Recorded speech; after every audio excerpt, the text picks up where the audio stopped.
It is the day after the baby goats were born. And what a birth it was. We're so thankful for our 2 living babies, a buck and a doeling. One of them is having a hard time walking, but we did some research and she should be fine. It's the doeling.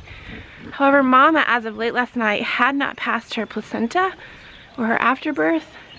And after 12 hours, that can start to increase the risk of infection and things like that. So I'm coming down right now to see if she's passed it. If she hasn't, we'll probably need to call the vet. Good morning. Good morning. No, you can't have that. I also have some wormer for Mama Goat. Hi! Look at you! Good job! Come here. There you go. You really, really wanted that. Now, Mama, what we got going on? No, yay! Afterbirth gone! Hooray! We don't have to call the vet. And look at you walking around. What a difference one night makes. What a difference, you little cuties. Oh, yay. This is so awesome. What a wonderful way to come down here this morning. I honestly just thought, I have no idea what I'm going to go down to when I get down there tonight. I mean, this morning, which can be a little bit anxiety causing. Look at you guys. You're doing so good. As you guys know, I spend a lot of mornings having tea with my goats. And I'm going to have tea with Flopsy and her babies this morning. Good morning, Mama. You're so sweet. You did a great job, and you're taking such a good job of your babies. Look at you, you little miracle baby.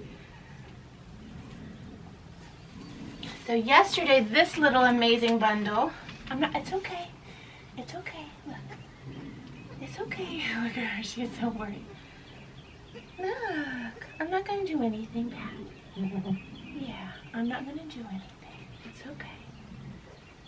So yesterday, this sweet little bundle couldn't walk. She would just drag her legs behind her. Mama was doing great letting her nurse though. And I gave her selenium and E, and then I would come down every hour or two and kind of make her walk. So I'd like just barely hold her little back legs up. And that seemed to be all she needed to have enough strength to walk around. I don't have any more treats. I should have brought you more treats. Oh, so we dipped their cords in iodine yesterday. We're going to be worming Flopsy the next few days. I'm just keeping them in this stall. I just got locked in this stall. Guess it's not the worst place I could be locked in, but somehow the door, the thing that slides down in there, did it on its own. So I guess we'll just hang out in the stall. I do have my cell phone with me though, so maybe I can get someone to answer the phone up at the house. And then another thing that I'm going to be doing before long is just taking her temperature. Making sure there's no infection since it took so long for her to pass her afterbirth. And because I had to go into her twice yesterday. I didn't go very far with my hand, but just want to make sure no infection in Mama. So I'll probably check her temperature for a couple of days. This may gross some of you out because she's got some blood on her udder, but hi. I may milk that udder out today. It's just so full. Okay, you can ride down. You got it. Don't go into the fence. You're okay. Yeah, that would be not very good. Okay, wait, hold on. Everyone be quiet for a second. Hold on. Yeah. So, Mama's feeling cabin fever. I'm not ready to let the babies out with the rest of the herd. Definitely not near Brownie yet. And definitely not in the creek. They're just so wobbly. So we put the dogs up and we are going to bring them out into the yard to have some free time. They were practicing their jumping this morning.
It feels really good today to know that basically everything is going really well.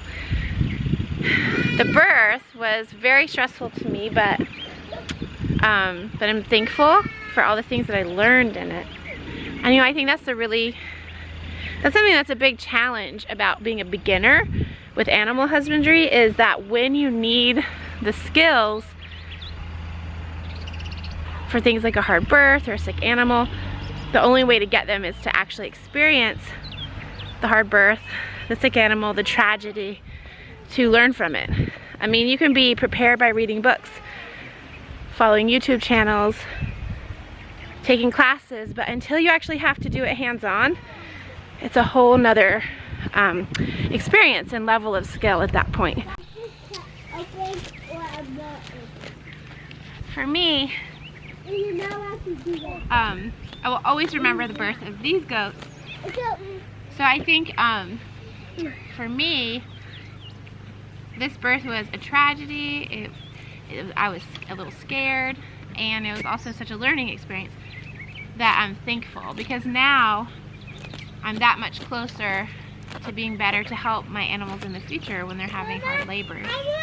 So I'm so thankful. I'm so thankful that all is well today and I can kind of breathe a sigh of relief. However, I think it was one of the harder things I've experienced with our animals, because I knew that I didn't have the skill to do what needed to be done, and that the only way, like, I just had to go do it. I had to go do what I was reading about, what friends were telling me on the phone to do. But I think that was the scary part, is just not having the skill, but knowing this was my time to learn it. One skill. I mean, I still have a ton to learn.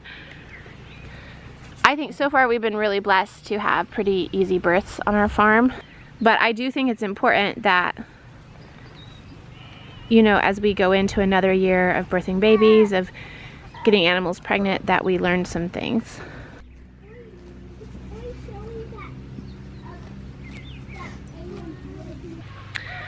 Something I want to really stress is how important it is to have mentors, to have people that you can call on to ask questions, because it's hard to find the right answer on the internet, and there's nothing like experience to actually tell you what to do. So I had two people and a goat group that were helping me, and those two people both have YouTube channels, so you can check those out. One is Weedham and Donnell from there, and the other one is Rose from Wholesome Roots. And Rose actually has been my goat mentor from the beginning. I just happened to reach out to Donnell at the same time. So even if you can't find someone in person, because I don't really have a goat mentor that can help me in person, I had people I could talk to. So I feel like if tragedy comes, we're as prepared as we can be. And that's what you gotta be, is prepared. And then you know that you did the right things, you know that you took good care of your animals. And that sometimes nature still chooses to take the mama or the babies, or baby like happened yesterday. He's climbing on your... Earlier he was trying to get on your belly. I know. Were you climbing up my belly earlier? Oh good, now she's getting nursing. Don't move, let her nurse. Give me the scissors, Justin. What are you wanting? He wants to climb on you. I know. Here, right here. Don't move. Let her. Alright, we're heading to put everyone back in their stall. Got some other things we need to work on today. I'm actually hoping to end the first milking with her today, which should be interesting because she's gonna just jump and kick like crazy. It was another great day on the homestead, and we'll see you guys in the next video.